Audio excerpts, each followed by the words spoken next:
I'm Smitty, and my wife Brittany. We run Kairos Photography and Films. We specialize in photo video solutions for all the things. Here, I'll let her talk.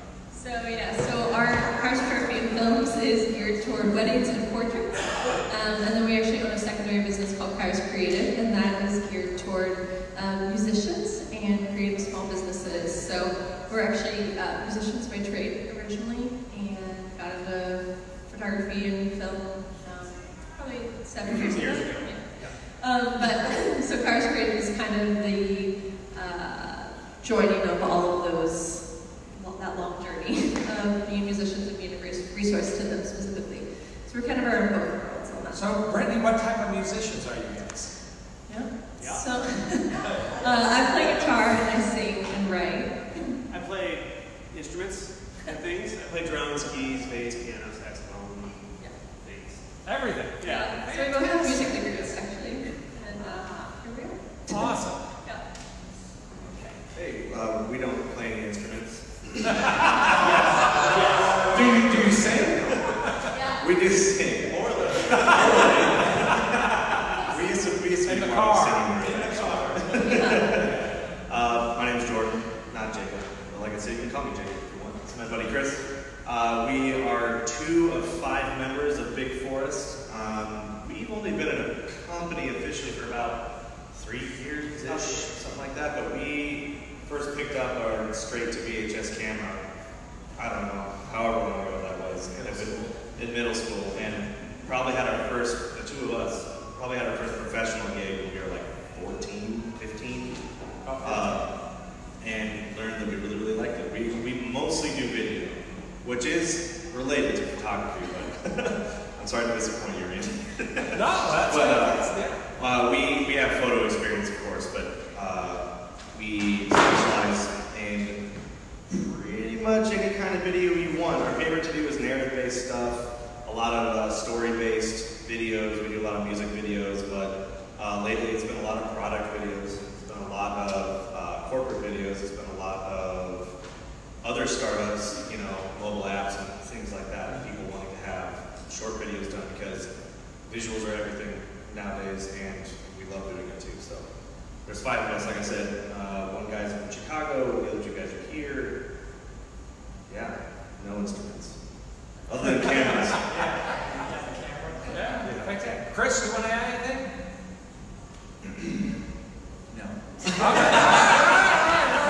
You pretty much said it all. It's just, while we are working on we're kind of trying to play the game very pragmatically and doing what makes money now and what can get our name out there. Eventually we'd like to do things like short films, feature-length films, series, either be that on streaming services like Netflix or on major networks. We don't know. Anything, sky's the limit as far as we're concerned. We just want to, as long as we're telling stories, we feel fulfilled in our craft. Okay, so do you guys want to, I guess I'll start with the first question, and you guys can kind of fill in if you want. So the first question is, so where is the #1 opportunity for you guys to make money in digital photography or in, I don't know if you call it film or video?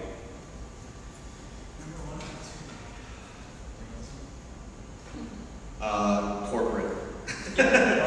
Corporate and product videos right now pay the bills. So is the corporate just a corporate overview that they put on their website, or is it? It depends. Training videos? Training videos is one of them. Product, not just product reviews, but product, what was the word I'm looking for? Like instructional videos, demos.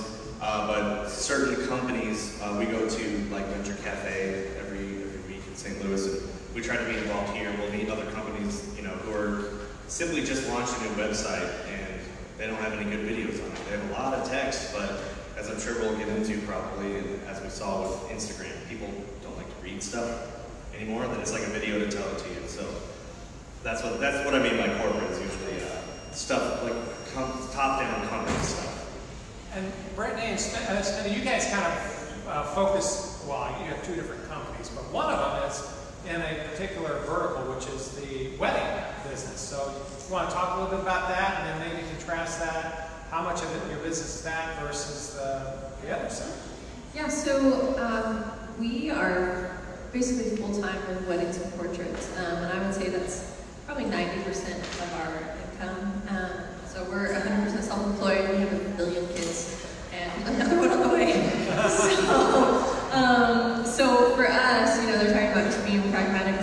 business, I mean, for us, that is what pays our bills right now.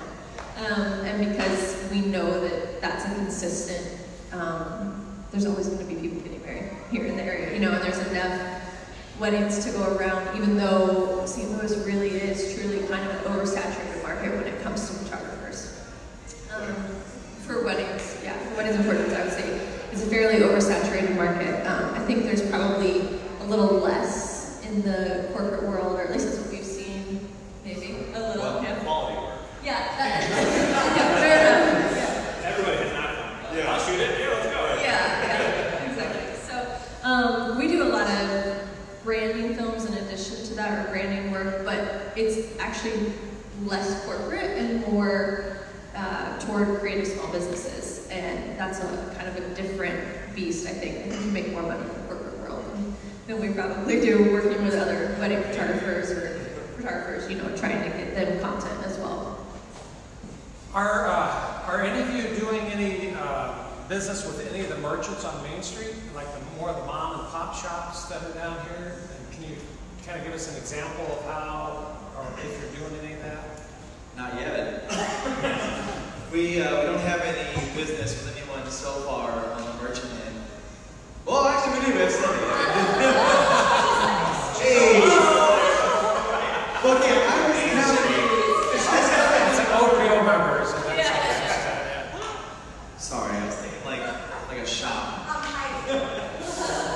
But we are currently devising a plan and a strategy for trying to engage more merchants on the street, because we care deeply about St. Charles, especially Main Street. And we see, you know, you follow the passion, and that will lead to more avenues for opportunity, and it'll be more genuine, the content that we create. So we're trying to kind of find the best avenue to pursue that without being overbearing or seeming just like solicitation on your doorstep.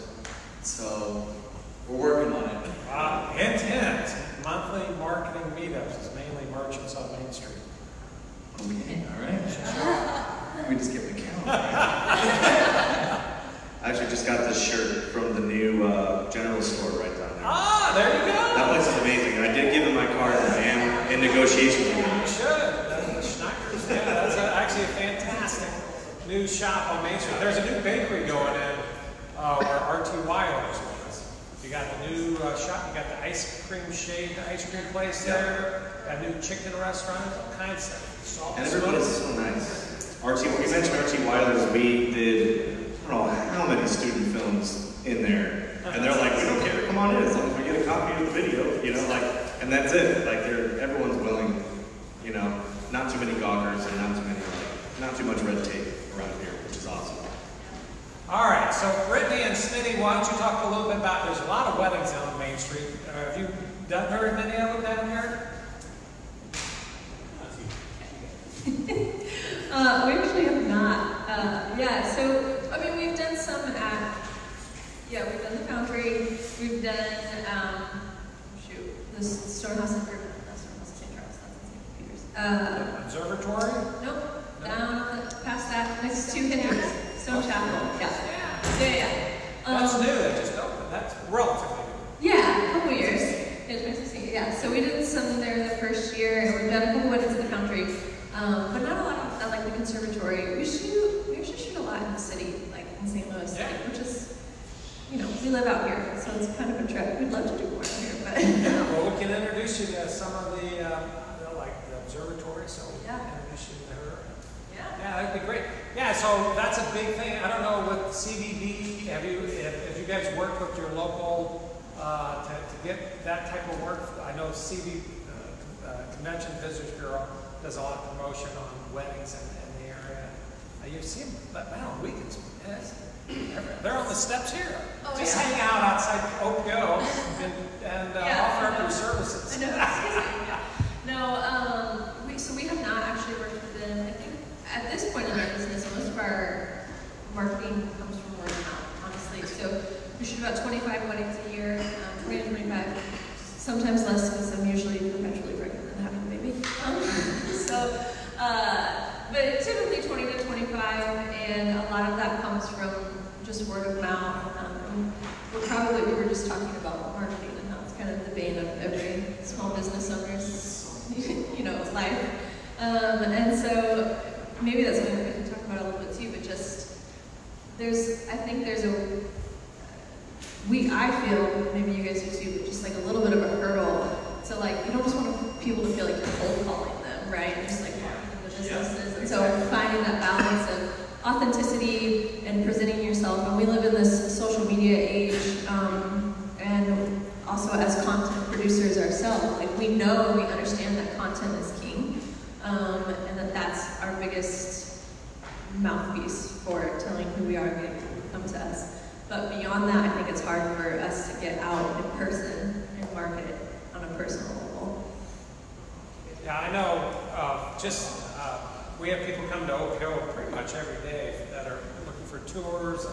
Every time I go to the door, I say, "Hey, I know you," because they see my video. They see a video on OPO's website, and so like I don't know you, but they do. So, but it is amazing to see the number of people that actually will watch the videos. They won't read the content, but they'll watch the video, which is kind of interesting. So, do you guys have any, does anybody have any questions for these guys before we continue on? I'll do a little check. Yeah, go ahead. We got photography and video.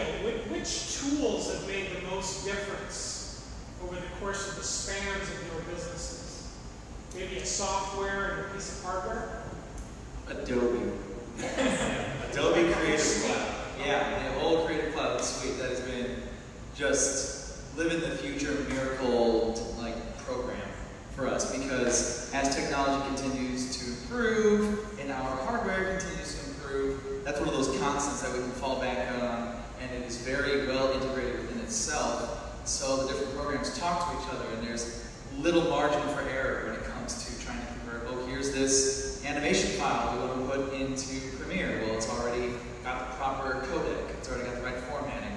So I would say editing software, specifically Adobe Premiere Pro, because until somewhat recently, there's a new feature called Team Projects, and that allows us to work on the same project at the same time and eliminate redundancies. So if he and I are both editing one project, and we have like a conflicting edit, it'll tell me his edits first.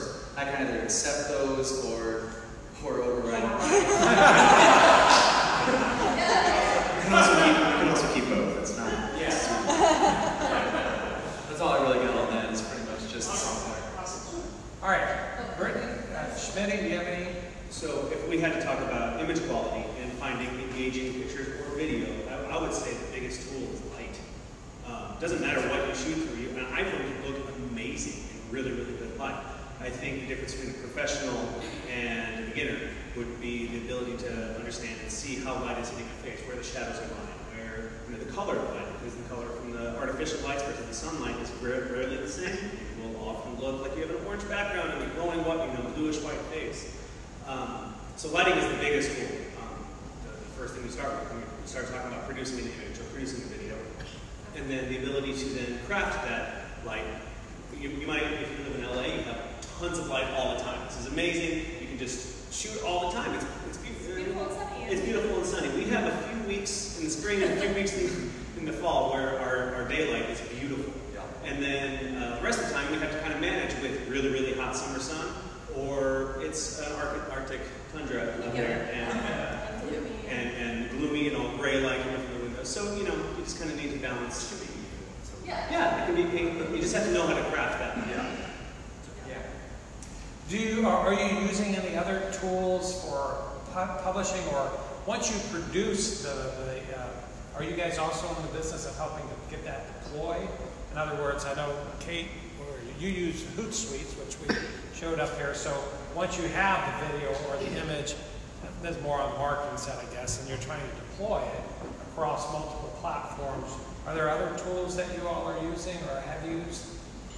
Yeah, so for us personally, our gallery system, we use something called PixieSet, and that's where we upload all of our still images, and it's super user-friendly. Just email that to our clients. They can download directly from there, they can share from there, they can order prints from there. We actually do in-person sales, and that's one of the reasons why we have an office here, is we see clients here several times a week, and they're ordering prints. But for those that need access to online galleries, that's what we use for that. For our wedding video clients, currently we just shoot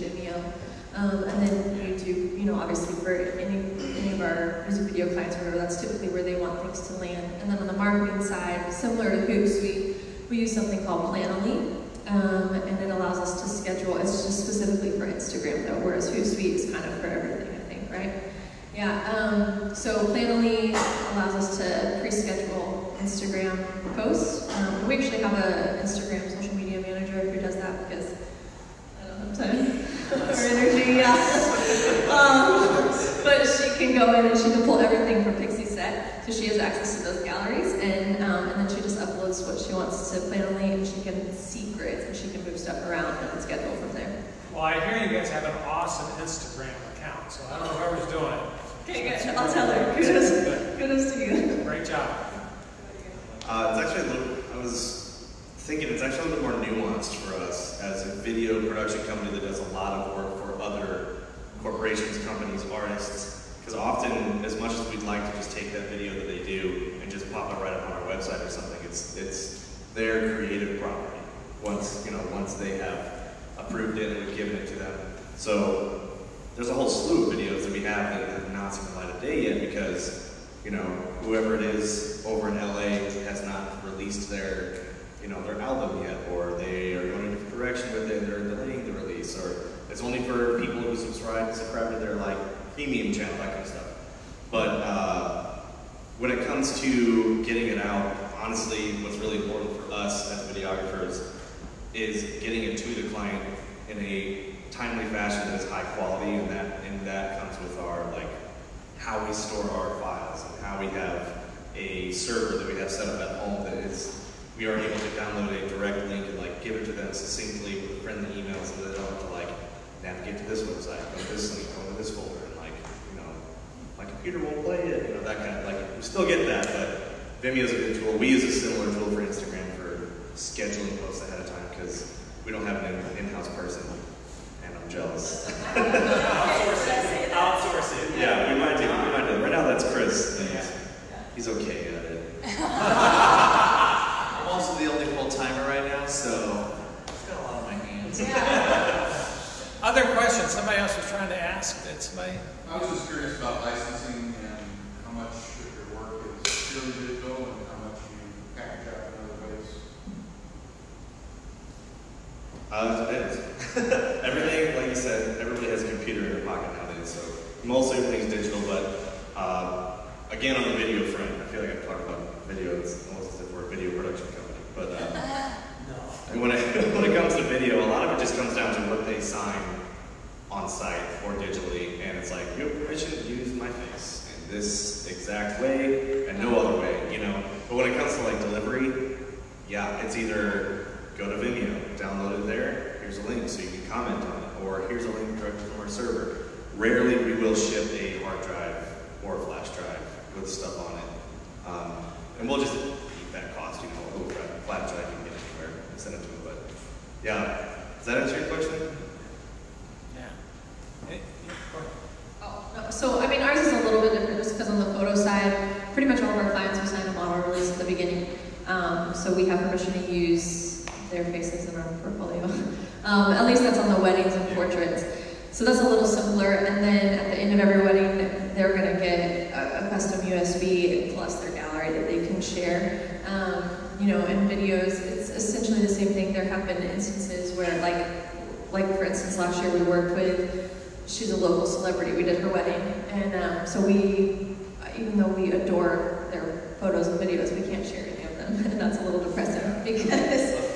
Probably print photos too. People want videos. Right. Yeah. Exactly. We don't want to print those still frames. Yeah. So, like I said, we do offer professional printing, and so that's one thing that is always a point of conversation with our clients of do I have the rights to print these on my own, or do I have to go through you? And as a general rule, we request that people go through us just so we can have quality control and integrity of the images and the finished product. Yeah, fantastic. All right, any other questions right now? Yes, yep. I just, for anybody who's kind of starting out and using my phone for photography, what would you recommend or any tips for lighting? Because that is so hard. I shot a video in my kitchen the other day, and I had this one little lamp that I had kind of here just to try and balance shadows on my face, but what would you recommend if, like, for starting out when you don't want to spend all the money? Yeah. Are you doing photo and video, or just Yes. video? Okay.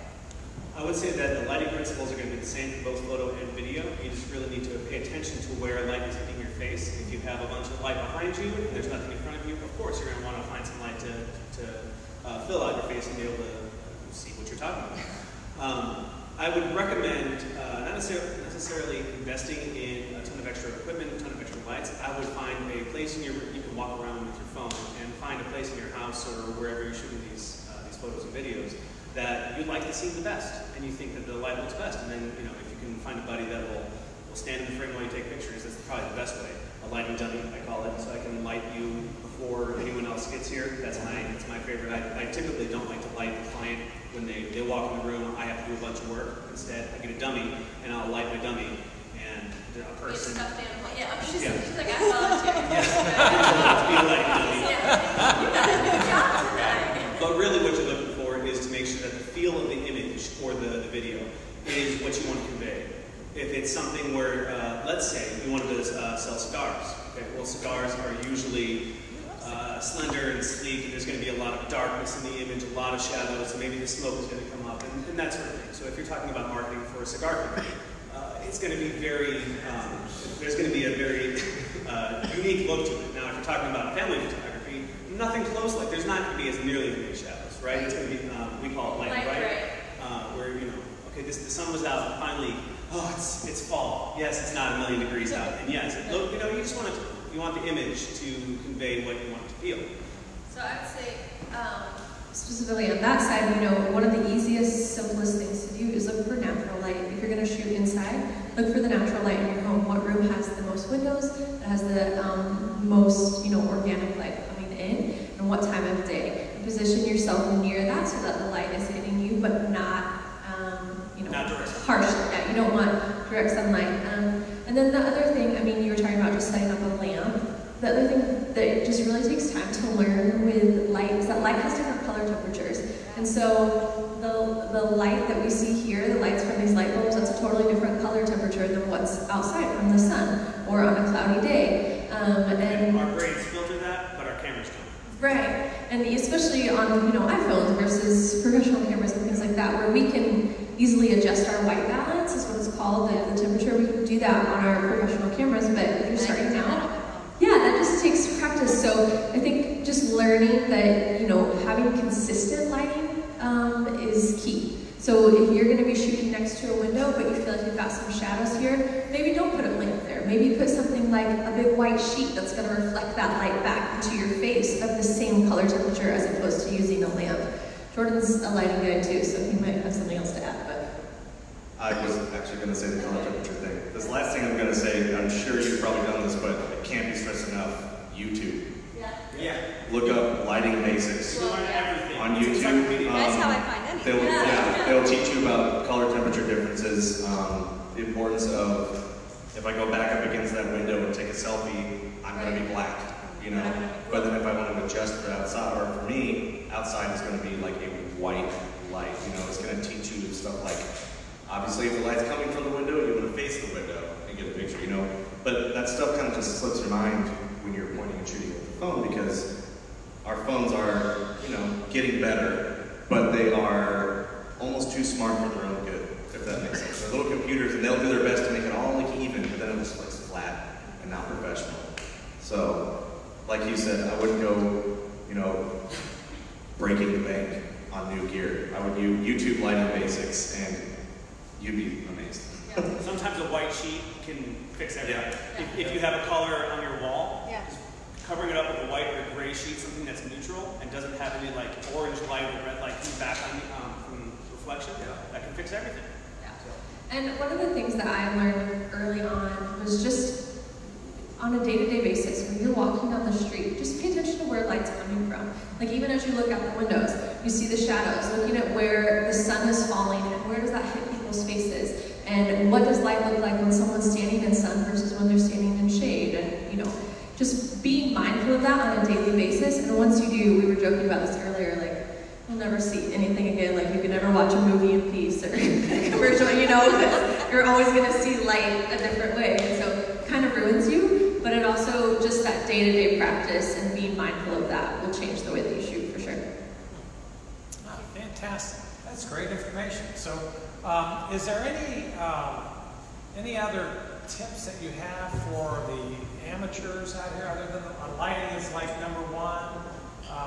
Anything else in terms of, are there some other, you guys are using, I forget what you said where you're storing your images, but for the rest of us, I mean, if we're using an iPhone or an Android device, you know, that's what, I mean, like it or not, today that's what we have when we're taking a lot of our, you know, at the moment, you know, the 10,000 pictures we take every year of our kids that aren't, you know, in a professional setting. Is there any other tools that, I mean, what do you use with your family, with all your kids? How do you take your pictures? Do you use your iPhone or do you not? You would think that as photographers we have amazing pictures of our kids, but you know how pastors' kids usually rebel against the pastor? Photographers' kids, like, light hits them and they scatter. They're gone. They're like roaches. They're just like, oh, Mama has a camera, I'm leaving the room. But to answer your question, well, no, I was gonna, yes.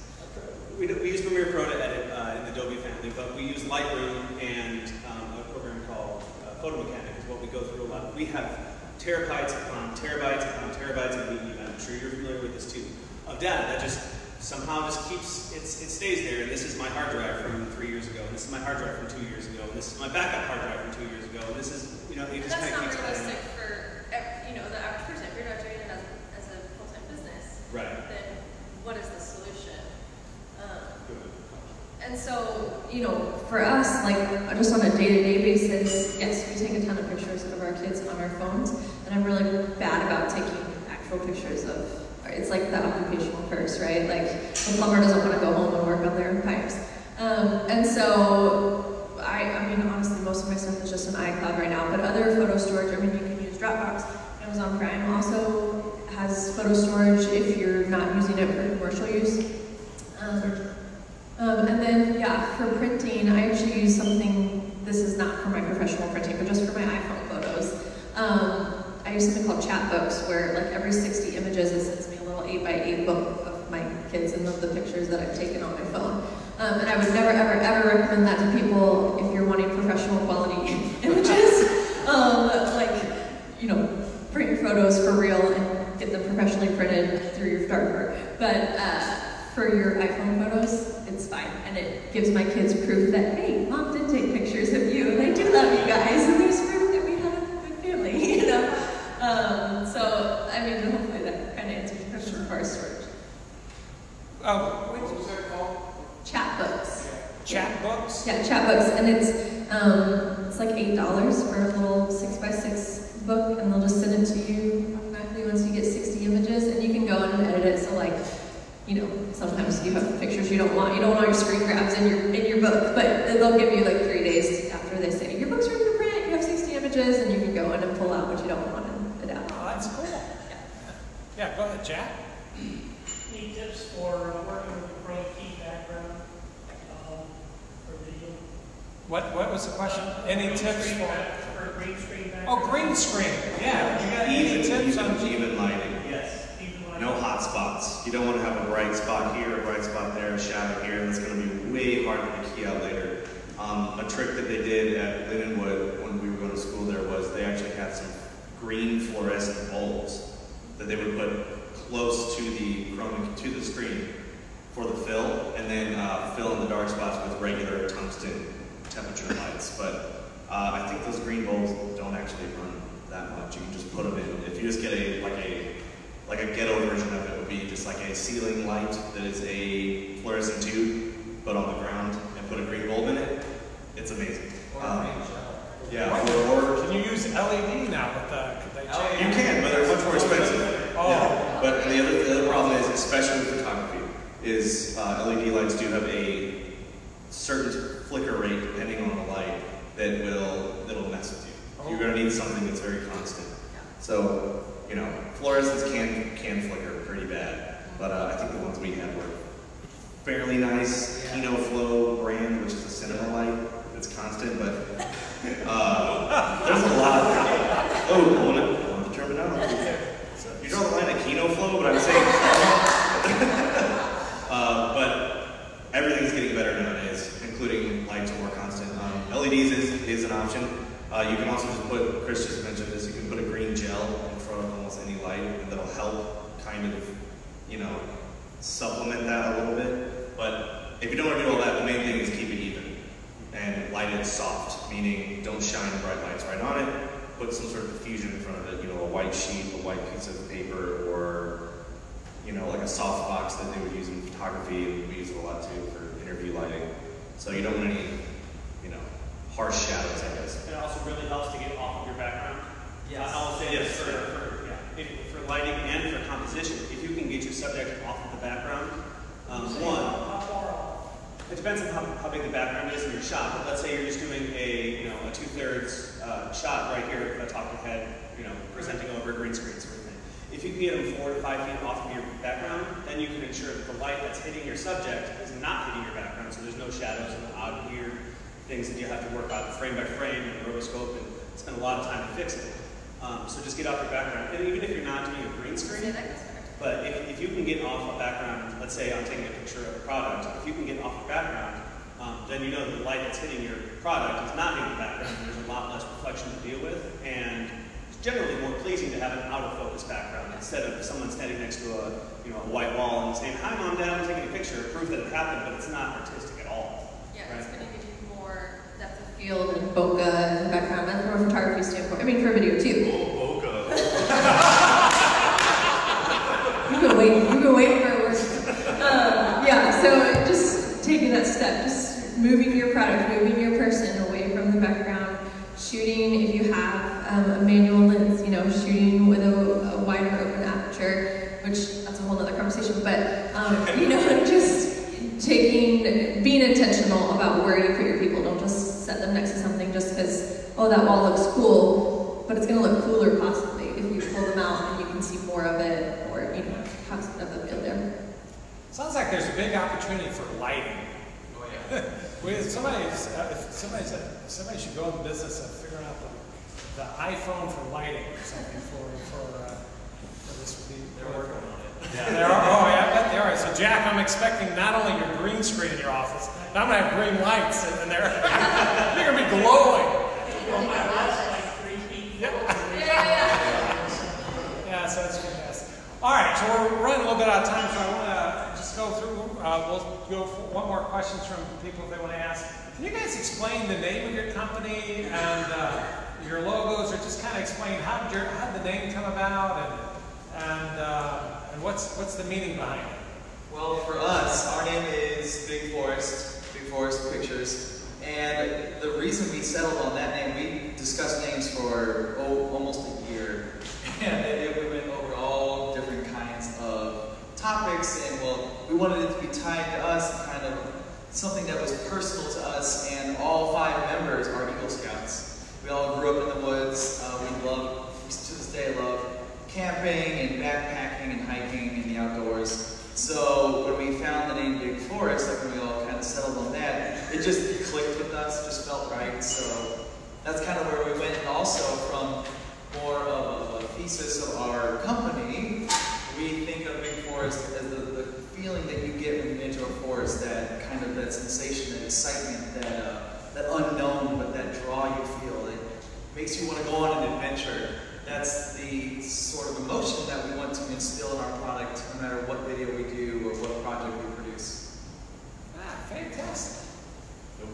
Nope, nothing else. Jordan, nope, don't have anything else. So Kairos is actually Greek, and it means a moment in time, specifically a God-ordained moment in time, and we have really boring names. And so when we were trying to pick a name, we wanted it to be, we didn't want it to be girly, we didn't want to just go with Brittany Smith, and we couldn't use our initials because BS is not a good name for a photography company. So I actually have a little bit of background just from school in Greek, and so we settled on that, and it's just kind of stuck. Great names, love it, yeah. Anybody else have any more questions before we go to our, yeah, Rick? My business's initials would be asked me to go all the time. I'm still bitter about it. I'm married into it. I don't know. I'm still bitter. Rick, it fits with you though. So.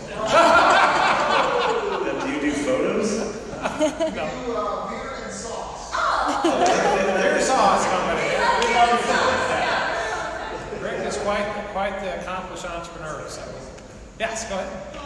Raw stuff. Do you issue raw anything to your clients where it's untouched, nothing edited? 99.999% of the time, no. Stuff needs to get so much worse before it gets better. And honestly... And is that in your documentation of any kind that they're agreeing to? Yeah. We'll usually put some sort of clause in there that we will give you a rough cut, specifically meaning we will have cut a part of this out and made, left the good stuff in by a certain time after shooting. But yeah, I mean, we go through so many reiterations. You have to go through, I don't know if that's probably true for you guys too, but you have to go through at least 2 versions that you totally hate before you can put one together that's okay, I guess I can show this to them. But 9 times out of 10 they're going to be whoa, because you use professional lights, professional cameras, and we're so used to it, it's, we think it's awful. And then we get feedback I don't know, maybe I should have not thrown out those other 2, but yeah, generally. From a wedding side, I mean, we have clients all the time. They're like, "Can you just give me raw footage and raw photos? I just want everything from my wedding day." No, you don't. We're like, no, you don't. I promise. And so a lot of it on our side really comes from educating our clients on the front end, because people don't know better. They don't know that, one, you can't process raw video footage if you don't have the proper software. And so we take a lot of time to educate them if they ask for that. We're never just going to be like, nope, see ya. But no, because if I were to give you terabytes of footage, what are you going to do with it? You don't have a way to edit it. You don't even have a way to view it, really, without spending hundreds and hundreds of dollars on a video editing software. And the same for photos. I don't need to give you 4,000 photos from your wedding, because they're all similar, and you don't need to look at every... Yeah, exactly. And you don't need to see every blink. Exactly. So let us do the hard work. That's what you're paying us for, to go through those 4,000 images, to go through that terabyte of footage, and cull it down to the best of the best. And that's what we're going to show you, and that's what you need to keep, and you don't really need the raw footage. And it just comes down to educating. If you have people asking you about that, education is key. The first sit down is very, very important, especially for people who've never worked with video or photo. All right, well, let's give a big hand to, did you have another question? Go ahead. I'm an amateur photographer. I did one wedding. We're amateurs. The input from the wedding is not only the technical aspect, but you have to interact with the customer, because you have to know what they want. Now, maybe they have some grandchildren who they want to feature, and somebody else wants to feature the grandmother, so you have to have a lot of interaction. Yeah, absolutely.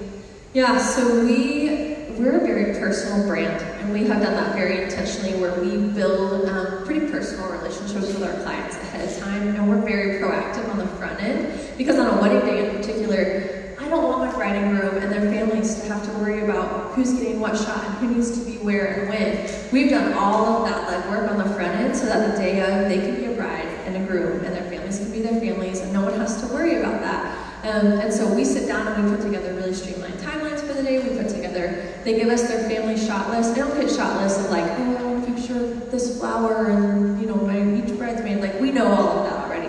But I don't know every family member. And so we want to make sure that we don't miss that. And we built, by the time we get to their wedding day, we built such a trust and a rapport that they know that we're going to take care of them, and there's not a question of that. And again, so much of running a business and having a brand comes down to who you are on the front end. It's not just the day of shooting. It's how are you taking care of your clients on the front and the back ends, and how are you just providing a full service experience from top to bottom, that they know that they can trust you every step of the way. So if there are edits that need to be made, it's not because you're not good at your job. It's because you're wanting to get them the best of the best of the best, and they know and trust that from you. And if I can add one more to that.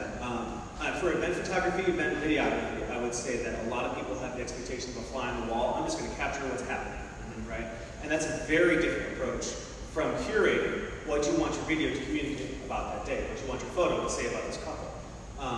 So a fly on the wall photographer, videographer, I treat it more like surveillance. Like, yes, this wedding happened, or there was a day the lady with the kids, whatever it is. That's kind of surveilling what happened, but it takes a different level of thinking to say, hold on, we're going to stop. Let's actually take a real picture. Instead of over here, let's go over here and have the background be this. And let's maybe curate a little bit what the image or what the video should say.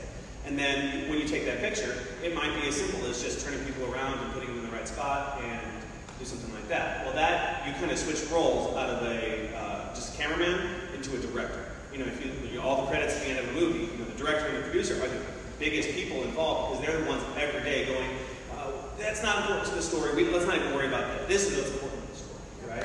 And I'm sure you guys know about that a whole lot more than we do. But so taking some time to curate your work, I think, is what makes a professional photographer from someone who's, you know, everyone has a nephew or an aunt who has a camera. I mean, everyone in this room has a camera in their phone that can just go take a picture. But taking some time to make that picture good, I think, is what sets people. And it can still be authentic and not feel forced. Yes. Like, people say that to me all the time. I don't want it to be formal and stuffy, but it can still feel authentic and curated. So. All right, awesome. Let's give our speakers a